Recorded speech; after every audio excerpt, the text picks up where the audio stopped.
Welcome to efforts to rise unit 10 में आज हम राष्ट्रीय एवं राज्य अनुसूचित जाति आयोग को यहाँ पे समझेंगे। यह टॉपिक यूपीएससी, एमपीपीएससी और अदर स्टेट पीसीएस के अकॉर्डिंग काफ़ी इंपॉर्टेंट टॉपिक हो जाता है, तो इस टॉपिक को डिटेल्स में समझेंगे ताकि किसी भी डायमेंशन से यदि इस टॉपिक से रिलेटेड कोई क्वेश्चन आए तो वो क्वेश्चन हमसे बन पाए। चलिए टॉपिक की शुरुआत करते हैं। सबसे पहले बात करते हैं राष्ट्रीय अनुसूचित जाति आयोग की। आयोग के स्वरूप की यदि बात की जाए तो आयोग किस प्रकार का है, तो आयोग संवैधानिक आयोग है, अर्थात इस आयोग की स्थापना भारतीय संविधान के अनुच्छेद के आधार पर की गई है। राष्ट्रीय अनुसूचित जाति आयोग के गठन का प्रावधान भारतीय संविधान के भाग 16 के अनुच्छेद 338 में किया गया है। तो भारतीय संविधान का जो भाग 16 है उसमें अनुच्छेद 338, इसमें राष्ट्रीय अनुसूचित जाति आयोग के गठन का प्रावधान है। इस आयोग में बाकी चीज़ों को समझने से पहले इसके पहले कुछ ऐतिहासिक पृष्ठभूमि को समझना आवश्यक है, तो वहाँ से शुरुआत करते हैं।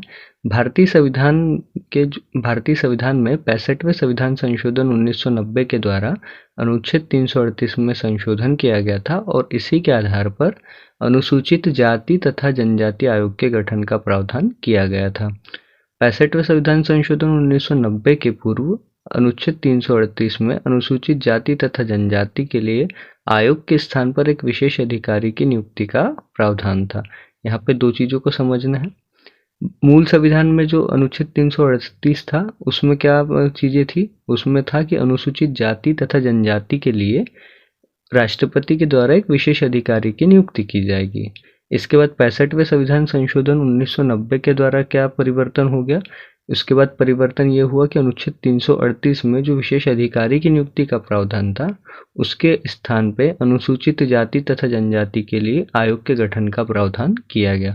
मतलब विशेष अधिकारी के स्थान पर 65वें संविधान संशोधन से क्या हो गया, अनुसूचित जाति तथा जनजाति आयोग के गठन का प्रावधान किया गया। और 65वां संविधान संशोधन 1990 का जो संशोधन था वो 12 मार्च 1992 को लागू हुआ और वर्ष 1992 से 2004 तक अनुसूचित जाति एवं जनजाति के लिए राष्ट्रीय अनुसूचित जाति एवं जनजाति आयोग कार्यरत रहा। तो 1992 से लेकर 2004 तक अनुसूचित जाति और जनजाति के लिए एक ही आयोग था जिसका नाम था राष्ट्रीय अनुसूचित जाति एवं जनजाति आयोग।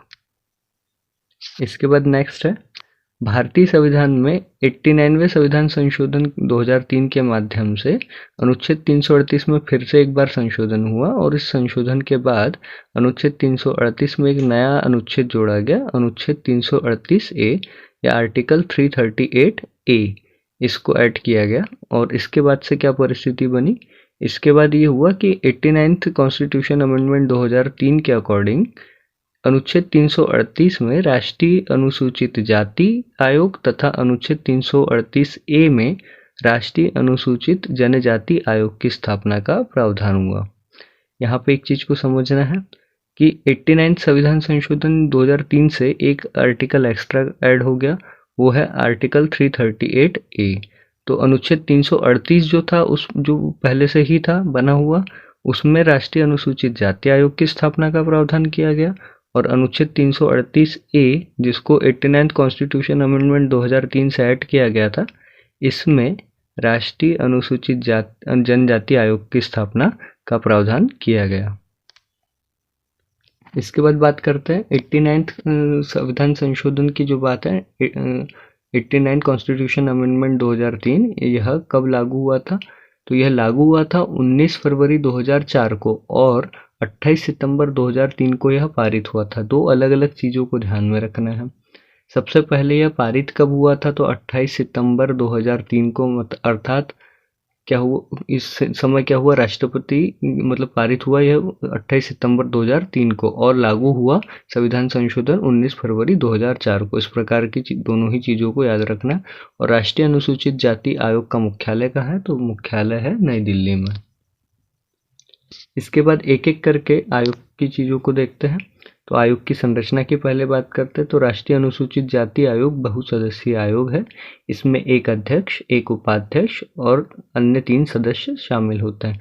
कुल मिलाकर के यदि अध्यक्ष, उपाध्यक्ष और सदस्यों की संख्या को मिला दिया जाए तो यह 5 सदस्यीय आयोग होगा।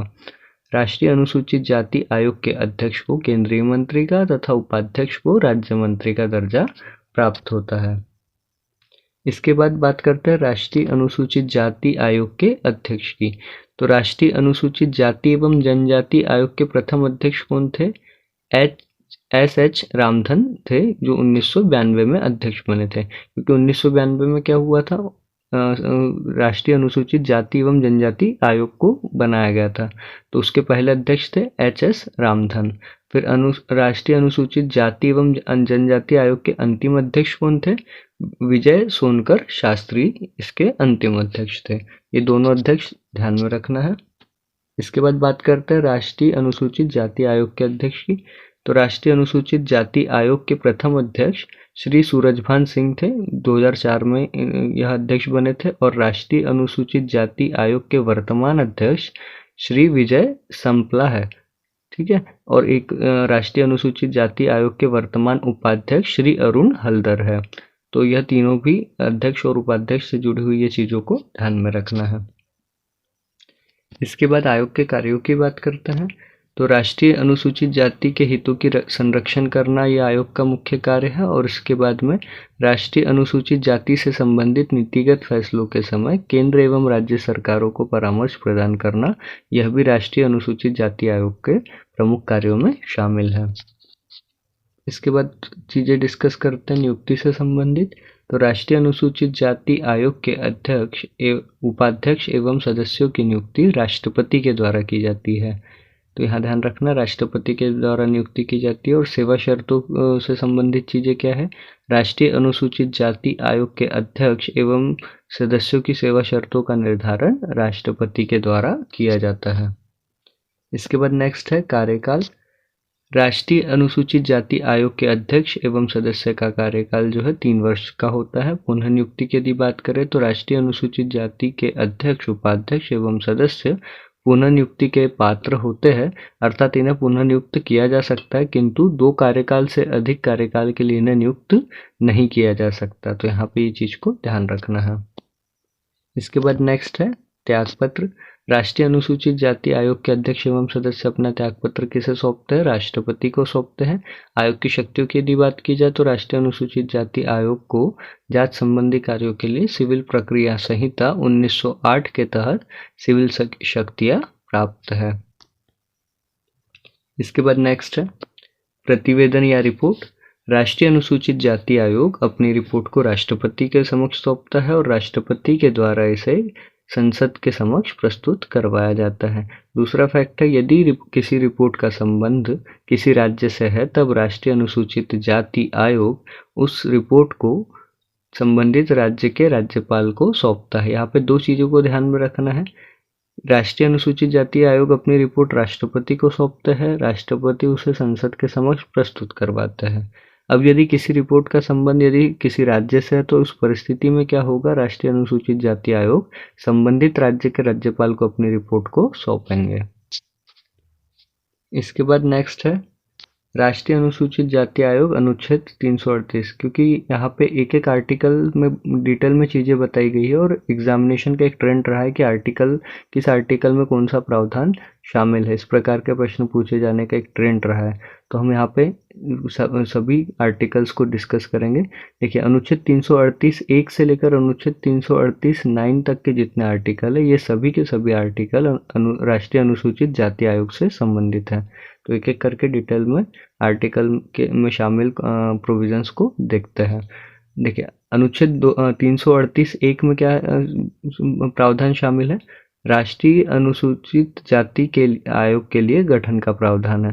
अर्थात राष्ट्रीय अनुसूचित जाति आयोग का गठन का प्रावधान किसमें शामिल है? अनुच्छेद 338 सब क्लॉज 1 में।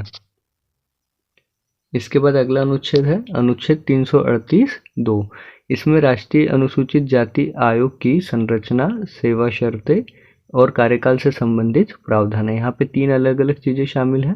सबसे पहले आयोग की संरचना, आयोग की सेवा शर्तें और आयोग का कार्यकाल, तीनों ही प्रावधान किस में शामिल है? 338 2 में शामिल है। अनुच्छेद 338 3 में क्या चीज़ें हैं? राष्ट्रीय अनुसूचित जाति आयोग के अध्यक्ष, उपाध्यक्ष एवं सदस्यों की नियुक्ति से संबंधित प्रावधान अनुच्छेद 338 3 में शामिल है। इसके बाद अगला अनुच्छेद है अनुच्छेद 338(4). इसमें राष्ट्रीय अनुसूचित जाति आयोग के द्वारा प्रक्रिया को स्वयं विनियमित करने संबंधित प्रावधान है। आयोग की प्रक्रिया किस प्रकार की होगी और किस प्रकार आयोग स्वयं प्रक्रिया को विनियमित कर सकता है, रेगुलेट कर सकता है, इससे जुड़े हुए सभी प्रावधान अनुच्छेद 338(4) में शामिल किए गए हैं। अनुच्छेद 338(5) इसमें राष्ट्रीय अनुसूचित जाति आयोग के कर्तव्य एवं कार्यों से संबंधित प्रावधान शामिल है। तो कर्तव्य एवं कार्यों से संबंधित प्रावधान अनुच्छेद 338(5). इसके बाद नेक्स्ट आर्टिकल है अनुच्छेद 338(6). इसमें राष्ट्रीय अनुसूचित जाति आयोग के द्वारा राष्ट्रपति को प्रतिवेदन सौंपने संबंधित प्रावधान शामिल है। अनुच्छेद 338(7) इसमें राष्ट्रीय अनुसूचित जाति आयोग के द्वारा राज्यपाल को प्रतिवेदन सौंपने संबंधित प्रावधान शामिल है। यहाँ पे दो अलग अलग आर्टिकल है, दोनों में अलग अलग प्रावधान है, ध्यान में रखना है। यदि बात होगी कि राष्ट्रीय अनुसूचित जाति आयोग के द्वारा राष्ट्रपति को प्रतिवेदन संबंधित प्रावधान का है तो अनुच्छेद 338(6) में, और राज्यपाल से संबंधित प्रतिवेदन संबंधित प्रावधान का है तो अनुच्छेद 338(7) में। इसके बाद अगला अनुच्छेद है अनुच्छेद 338(8). राष्ट्रीय अनुसूचित जाति आयोग की शक्तियों से संबंधित प्रावधान अनुच्छेद 338(8) में शामिल है। और अगला इसके बाद नेक्स्ट है अनुच्छेद 338(9). राष्ट्रीय अनुसूचित जाति से आयोग से परामर्श से संबंधित जो भी प्रावधान है वो सभी प्रावधान को अनुच्छेद 338(9) में शामिल किया गया है। इसके बाद बात करते हैं मध्य प्रदेश राज्य अनुसूचित जाति आयोग की। इसमें कौन कौन से प्रावधान हैं। सबसे पहले आयोग का स्वरूप। यह आयोग जो है वो सांविधिक आयोग है, अर्थात इसकी स्थापना राज्य विधानमंडल के द्वारा पारित अधिनियम के माध्यम से की गई है। मध्य प्रदेश राज्य अनुसूचित जाति आयोग की स्थापना मध्य प्रदेश राज्य अनुसूचित जाति आयोग अधिनियम वर्ष 1995 के द्वारा की गई है। तो 1995 का मध्य प्रदेश राज्य अनुसूचित जाति आयोग अधिनियम, इसके द्वारा इसकी स्थापना की गई है। इसके बाद नेक्स्ट है आयोग की संरचना में। तो आयोग की संरचना किस प्रकार की है। आयोग 3 सदस्यीय आयोग है। इसमें एक अध्यक्ष और 2 सदस्य शामिल होते हैं। तो 3 सदस्यीय आयोग किस प्रकार से, एक अध्यक्ष और 2 सदस्य। नियुक्ति की बात की जाए तो मध्य प्रदेश राज्य अनुसूचित जाति आयोग के अध्यक्ष एवं सदस्यों की नियुक्ति राज्य सरकार के द्वारा की जाती है। नियुक्ति किसके द्वारा होगी, राज्य सरकार के द्वारा। इसके बाद बात करते हैं कार्यकाल की। मध्य प्रदेश राज्य अनुसूचित जाति आयोग के अध्यक्ष एवं सदस्य का कार्यकाल 3 वर्ष का होता है। त्यागपत्र। मध्य प्रदेश राज्य अनुसूचित जाति आयोग के अध्यक्ष एवं सदस्य अपना त्यागपत्र राज्य सरकार को सौंपते हैं। इसके बाद नेक्स्ट है आयोग की शक्तियाँ। मध्य प्रदेश राज्य अनुसूचित जाति आयोग को जांच के संबंधित कार्यों के लिए सिविल प्रक्रिया संहिता 1908 के अनुसार सिविल शक्तियाँ प्राप्त है। और मध्य प्रदेश राज्य अनुसूचित जाति आयोग के वर्तमान सचिव श्री विक्रमादित्य सिंह है।